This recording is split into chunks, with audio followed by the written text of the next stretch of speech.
বিসমিল্লাহির রহমানির রহিম। ভাই ও বোনেরা যে যেখান থেকে আমাকে দেখছেন এবং শুনছেন, আপনাদের সবাইকে আমার সালাম, আসসালামু আলাইকুম। আশা করি আপনারা ভালো আছেন, আমিও ভালো আছি। UK property gossip by Tasmina YouTube চ্যানেলের পক্ষ থেকে জানাই শুভেচ্ছা। আজ ডিসেম্বর মাসের 28 তারিখ শনিবার 2024। এই মুহূর্তে লন্ডনের তাপমাত্রা আছে 6 ডিগ্রি সেলসিয়াস। আজ আপনাদের সাথে যে বিষয়টি নিয়ে কথা বলতে চাচ্ছি সেটা হলো যে আপনারা যাদেরকে রিকশাওয়ালা বলে বকা দেই, তারপর হচ্ছে টোকাই বলে থাকি, এমনকি এই মানুষগুলোকে মাঝে মাঝে আপনারা রাস্তার মানুষ ভেবে অনেক গালিগালাজ করি, ছোট লোক বলে গালিগালাজ করি, অনেক বকাঝকা করি, তারপর তার মা বাবা তুলে অনেকেই গালিগালাজ করেন। অথচ এই মানুষগুলো যে আমাদের কত আপন, সেই জিনিসগুলো আজ আমি আপনাদের সাথে তুলে ধরব, তাদেরকে নিয়ে আজ আমি কথা বলবো। উদাহরণস্বরূপ এখন আমি বাংলাদেশের ঢাকা শহরকে নিয়েই একটু কথা বলি। আপনি যখন এই ঢাকা শহরের ভেতরে কিংবা ঢাকা শহরের ভেতর থেকে বাহিরে যাওয়ার উদ্দেশ্যে কোথাও গাড়ি করে রওনা হয়েছেন, আপনার মাঝ রাস্তায় যদি গাড়ি নষ্ট হয়ে যায়, থেমে যায়, বিপদে পড়েন, তখন ওই গাড়িটাকে যে ঠেলে রাস্তার মাঝখান থেকে রাস্তার এক পাশে নিতে হবে, সেটি নেওয়ার জন্য আপনার ড্রাইভার আপ্রাণ চেষ্টা করে। হয়তো দেখা গেল যে ড্রাইভারের শক্তিতে কুলাচ্ছে না, তখন আপনি ওই স্যুটটাই পরা আপনাকেও কিন্তু গাড়ি ঠেলার কাজে সহযোগিতা করতে হবে। দেখা গেল যে আপনার শক্তিতেও হচ্ছে না, গাড়ি লড়ছে না, চড়ছে না, তখন আরও তৃতীয় কোনো ব্যক্তির সাহায্য কিংবা শক্তি আপনাদের দরকার। আপনি তো গাড়ি চড়েই যাচ্ছিলেন, আপনার পাশ দিয়ে শত শত গাড়ি ক্রস করে আপনাকে ফেলে চলে যাচ্ছে।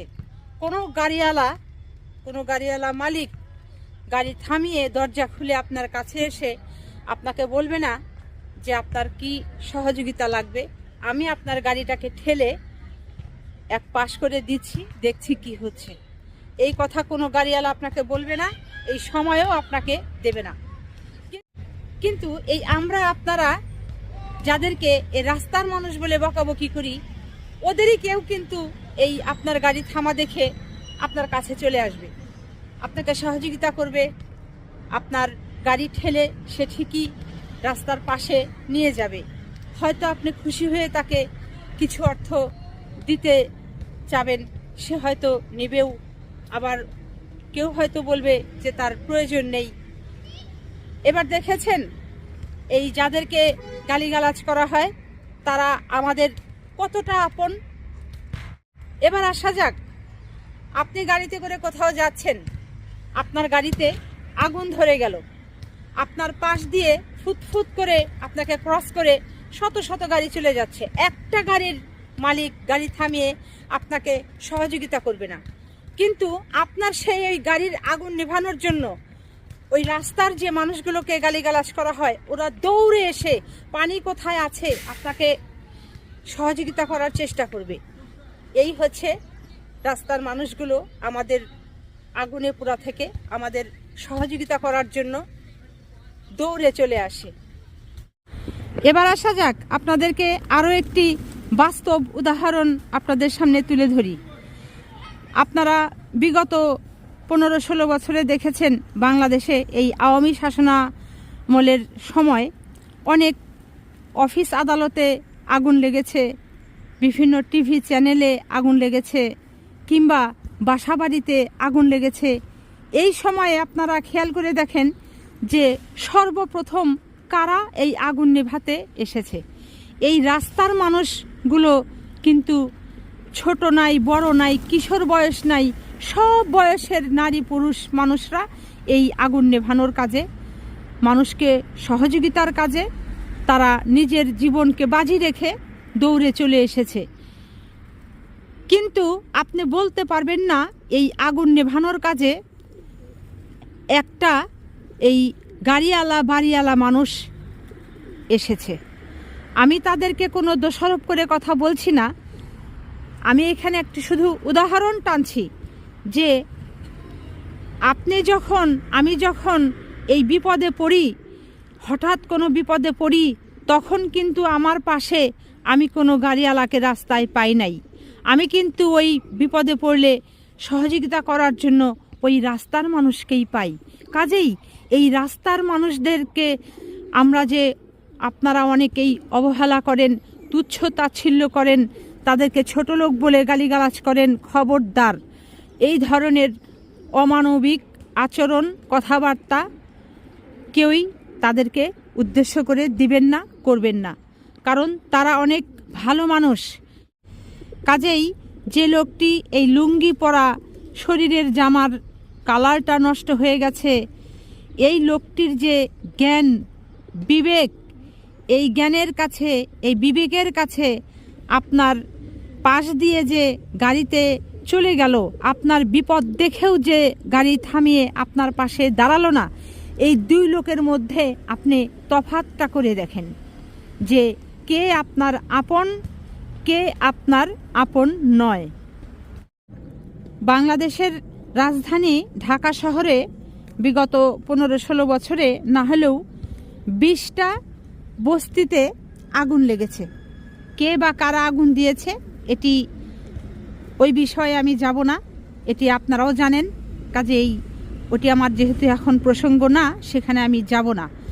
আমি শুধু এটা ধরব, এই যে বস্তিতে আগুনগুলো যে লাগলো, শত শত হাজার হাজার মানুষ যে গৃহহীন হয়ে পড়ল, এই মানুষগুলোর পাশে কি আপনারা দাঁড়িয়েছিলেন? কারা কারা এই মানুষগুলোর পাশে দাঁড়িয়েছিলেন? কারা কারা নিজের বাড়ি থেকে খাবার রান্না করে বক্সে ভরে ওই ঘটনাস্থলে গিয়ে তাদেরকে সাহায্য করেছেন? কিংবা ওই টেলিভিশনের চ্যানেলে যখন দেখলেন যে অমুক বস্তি আগুনে পুড়ে ছাই হয়ে যাচ্ছে, ওই টিভি চ্যানেলের সামনে থেকে উঠে ওই আগুন নেভানোর কাজে কারা কারা গিয়েছিলেন? আমার তো মনে হয় না যে এরকম লোকের সংখ্যা অনেক, হয়তো হতে পারে সেটা খুব নগণ্য এবং খুব কম। দুঃখ লাগে আসলে ওখানেই যে মানুষগুলো সারাদিন রাস্তা দিয়ে হাঁটে, পেটে খেয়ে না খেয়ে ঘুরে কাজের ধান্দা করে, এই মানুষগুলো আমাদের বিপদ দেখলে, আপনাদের বিপদ দেখলে নিজের জীবন বাজি রেখে ঝাঁপিয়ে পড়ে, অথচ সেই মানুষগুলো যখন বিপদগ্রস্ত হয়, দুর্দশার মধ্যে থাকে, আমরা কিংবা আপনারা তখন তাদেরকে সহযোগিতার হাত বাড়িয়ে দেই না। আমরা মুসলিম হিসাবে এই মানসিকতাটা থাকাটা মোটেই সমীচীন নয়। অতএব আমরা যেন কোনো মানুষকে এই গরিব বলে, পোশাক আশাক শরীরে ভালো নেই বলে তাদেরকে যেন তুচ্ছ তাচ্ছিল্য না করি, তাদেরকে যেন অপমান না করি, অপদস্থ না করি, তাদেরকে নিয়ে যেন আমরা কোনো হাসাহাসি না করি, উপহাস না করি। তাদেরকে যেন অবশ্যই আমরা সম্মান করি, শ্রদ্ধা করি, এবং তারা যদি কোনো বিপদে পড়ে অবশ্যই তাদের পাশে যেন আমরা সবাই থাকি, আপনারা সবাই থাকবেন। আমার কথাগুলো জানি না আপনাদের কাছে কেমন লাগছে। আমি আমার বাস্তব জীবনের যে অভিজ্ঞতা, সেগুলো থেকেই আপনাদেরকে এই কথাটা আজ কেন জানি মনে হলো, তাই শেয়ার করলাম। আমি এখন একটা পার্কে দাঁড়িয়ে আসলে কথা বলছি। আমি এই পার্কে এলেই এই যে দেখেন আমার চারপাশে যে কবুতরগুলো, এরা আমাকে এভাবে আঁকড়ে ধরে। তো সবাই ভালো থাকবেন, সুস্থ থাকবেন এবং আমার জন্য দোয়া করবেন। আমার এই চ্যানেলটিতে লাইক, কমেন্ট, শেয়ার এবং সাবস্ক্রাইব করবেন। আসসালামু আলাইকুম, আল্লাহ হাফেজ।